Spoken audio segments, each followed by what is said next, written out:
Hi, my name is Eric. Welcome to Waterwave TV. Welcome to a new segment we have on this channel called In the Studio. This episode, we are going to be linking with Keyz, seeing how they make their music, what their studio is looking like, and how they get down. Let's get right to it.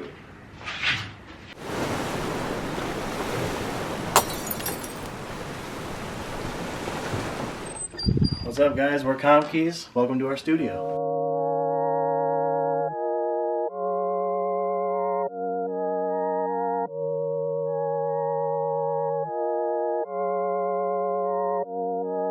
I think I just hit my peak. I ain't shouted in weeks, cause I've been down in the dumps. I think I lost all my funk. Which way do I go now? Do I continue or shut it down? I got the flowing lyrics. Welcome to the first episode of In the Studio. I'm with Keyz. I'll let them introduce themselves real quick. I'm Comp. I'm Keyz. I'm Alex. That's Ramsey. Yeah, I'm Ramsey. I call him Butler, though. So. How'd you get the name? We came up with the name Keyz because we initially started with just a laptop, and we were only working on the computer keyboard. And now it kind of has a second meaning because he plays actual piano, keys, and I do all the computer stuff. So. Yeah, and if you've seen our YouTube videos, I'm over here on the keys, and he's always on the computer. Yeah.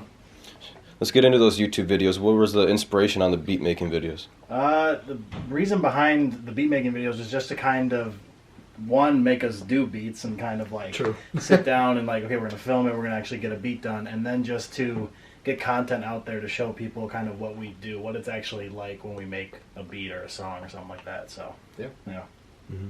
Before we get too deep, I got gifts for you guys from Northern Chill to Waterwave to you guys. Thank you very much. Gonna get the first opinion. Just chunk this whole thing. Yeah, watch him. Oh, he's going too slow. Dang it. Yeah, that's good though. Gotta have that pH balance. I got a little heartburn, so this actually helps. Yeah, no, it does. It does help with heartburn. Yeah. It's good stuff. Cool. Nice. Northern Chill.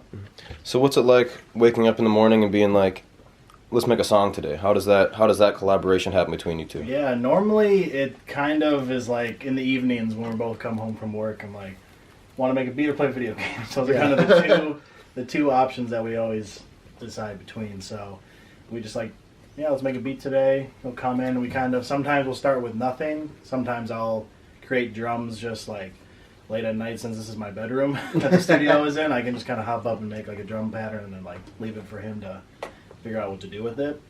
And then once we actually make the beat, the whole, like me coming up with the lyrics and the recording is actually just all by myself. Yeah. I kind of like hit record, run into the vocal booth, and then go back and it's a very personal experience. Yeah, I'll probably have to change that up one day. But yeah, that's pretty much it. We kind of have days where we're like, all right, let's make a beat. It's been too long. We got to do it. Kind of lock in. But we're pretty good about keeping it consistent. Yeah. Have you guys always been together, or were you once solo before coming together?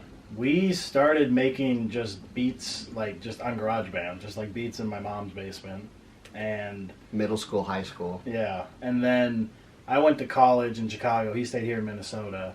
And I would kind of work on beats, but they were kind of really bad, EDM-y, and they were not good. And whenever I'd come back for winter break, we would always just like make beats. Yeah, winter break and summer, we'd just come over and just sit in the basement. So pretty much, yeah, all of our beats have been made together. It just kind of works out. So. Yeah. Do you feel like school helped you learn any huge life skills that you're glad you went for? Yeah, I went to film school, and so I do video production as my day job, but I took a couple scoring classes, and it taught me Logic, so that's kind of how the comp name actually works now even more, because I actually know the ins and outs of the actual DAW, which is nice. So that was a great skill to learn, and then I met a lot of people that also do music that I would never have probably met. Yeah, true. That's how we got some of the first rappers and stuff on our songs, because we had the hardest time finding guys that wanted to be on our beats. So that was the first artist that ever rapped on one of our beats is named Lazy E, and he was in Chicago and just DM'd us on Facebook. I don't even know how we found our first SoundCloud page, but yeah. Do you guys ever have any arguments in the studio about this should sound like this should sound like that? I don't think we ever really argue in person. No, I just curse your name out when you leave. No. I think we know our sound, And I think we trust each other enough that if someone's like, nah, I don't like this anymore, the other person's like, all right, yeah, we can always come up with something different, something better. Yeah, and I feel like we don't even really say like, nah, I don't like it. You can just kind of tell. We both are like, how we're like vibing to it. It's like, we probably need to. Yeah, it's pretty. We're pretty lucky that I think we have kind of the same ear. Yeah. That's why it works. Yeah. How much easier has the process gotten since like day one till now? Process is a lot easier because we're a lot better. Yeah, we just know the programs better, and we're using better programs than we started with. Yeah, because I mean, you don't need the best software in the world to make beats, but it definitely helps to not have like the stock GarageBand. Yeah, keys right. and all that. And we used to like overproduce beats too, because before I didn't rap, we didn't even think about getting beats to rappers. So we just kind of made beats that were really full and didn't leave any room for the artist to do anything. Yeah, so we kind of replaced that with just lots of different like solos and melodies going on, which they were cool, but there's not very much room for an artist. Who was your guys' inspiration?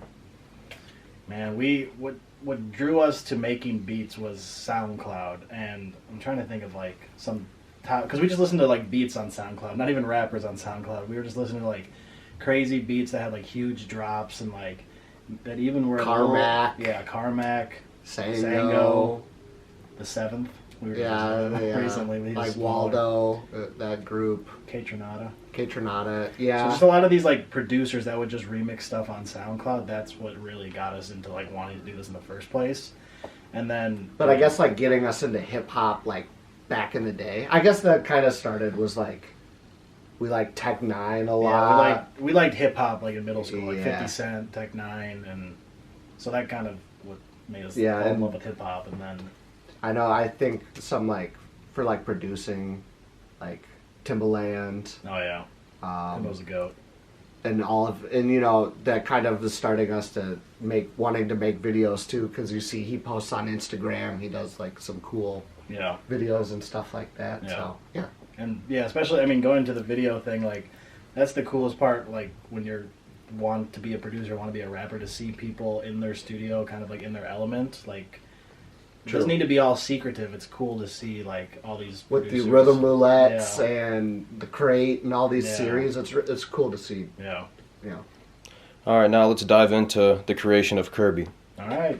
Here's how we made Kirby. This is the project for Kirby. Featuring Trev.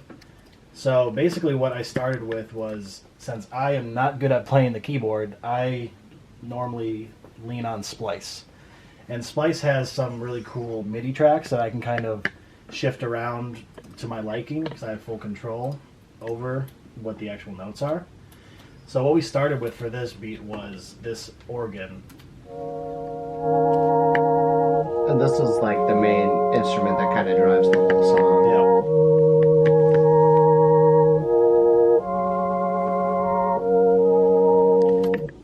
From there, I started adding the drum pattern, because that's basically the only things I can do when it comes to making beats is the drums, and then the sometimes just like chopping up stuff. So yeah, Ramsey's chop god, drum master. Yeah. So another thing from Splice that I found was this kind of percussion loop. Just to kind of fill in the background. Yeah. Give you a nice little head bob. Then from there we added some kicks. Yeah. And then added an open hi-hat that's kind of very spaced out. And then some rim shots as our kind of like snare clap, what we went with the rim on this one. And then the 808.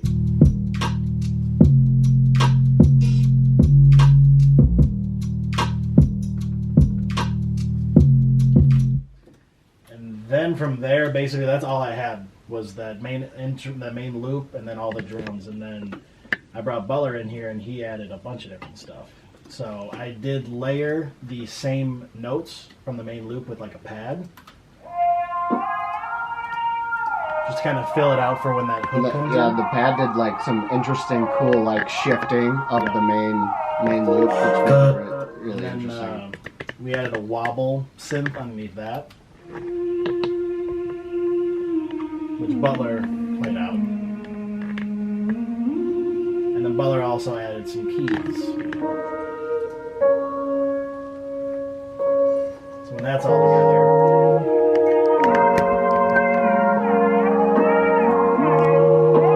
creates a nice, cool sound. Yeah, so it helped really fill out that whole beat and made the hook even, hit even harder. And then we have that delayed 808 hit, which is kind of, yeah. So it's kind of cool. It catches everyone off guard a little bit. Right. I ain't shouted in weeks, cause I've been down in the dumps. I think I just hit my peak. So for this song, this whole kind of song is based around financial freedom and how it would be awesome for both of us to do music full time. That's obviously not the issue or the case right now. Right. But and it's not even like, oh, I want to be rich from music, want to live in a mansion. It's more just like, if I could make a nice, if we could live on just making music every day, it'd be awesome. And we don't have expensive taste. I mean, we could eat Taco Bell every day, so it'd be easy. So it's kind of like that. Well, that was how the hook came to be.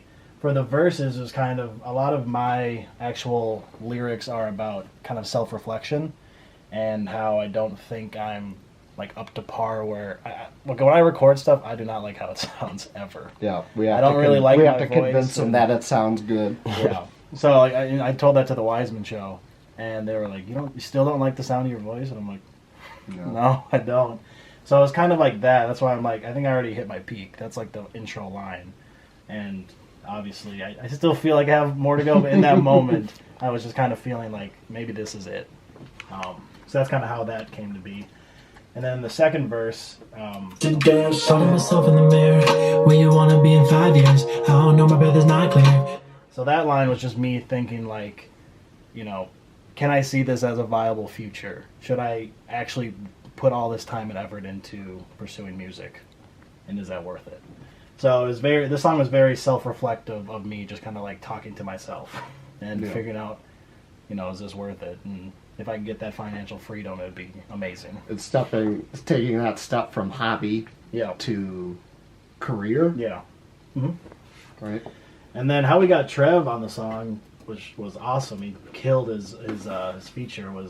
We just followed him on Instagram. I think I saw LeBron James Bond on maybe sponsored or someone just shared it, and then I dove into all his music, and he's super crazy talented. And he basically did all the mixing of his vocals himself. He was like, "Can I mix my vocals?" I'm like, "Yeah, sure." Saves me a step. So I really didn't do a lot to his vocals, and it was awesome how he came. I loved his backing. His backing stuff was super cool. Yeah, he did a lot of So kind of with our vocals, I do more of a minimalistic approach. I don't do a lot of ad-libs. I do a lot of layering with some vocals in terms of like I'll sing an octave higher and all that. But yeah, Trev came in with like all these different like layers and octaves, and it was awesome. You want to play a little bit? Yeah. Went from buying MP3 to buy the leasing way. The way they leaving, I just go and buy the leasing way. She like you talking. I love that backing right there where he goes high first and then he goes down. I've been being insane like it's GTA. Hold up, what they all swing for the fence? Swinging the man, should've stayed on the bench. One lane, one gang, hang with the best. Famous and men still stay with my chest. You a lame and the same for the ones on the radio. I take shots to the can with a vest. So yeah, that's basically the whole song of Kirby. That's kind of how it all came together. We made the beat. We had this beat for a while, I think, and then I finally started slowly writing to it. I think the second verse was actually for a different song that I was like, oh, this actually fits with kind of what I'm talking about in that first verse. So yeah, that was how we made Kirby. This has been Keyz. You're watching In the Studio. Shout out Waterwave TV and Northern Chill. Stay hydrated. Yeah, drink more water. Drink more water. Financial freedom, no one on a budget. Yeah, swinging for the fences like we could be hugging. Yeah, you don't believe the dream, well, you can shove it. Cause we ain't stopping till we reach the damn summit. Went from buying MP3 to buy the leasing way. The way they leaving, I just go and buy the leasing way. She like you talking to my mama, baby, please behave. I'ma show up when I show up, that's my ETA.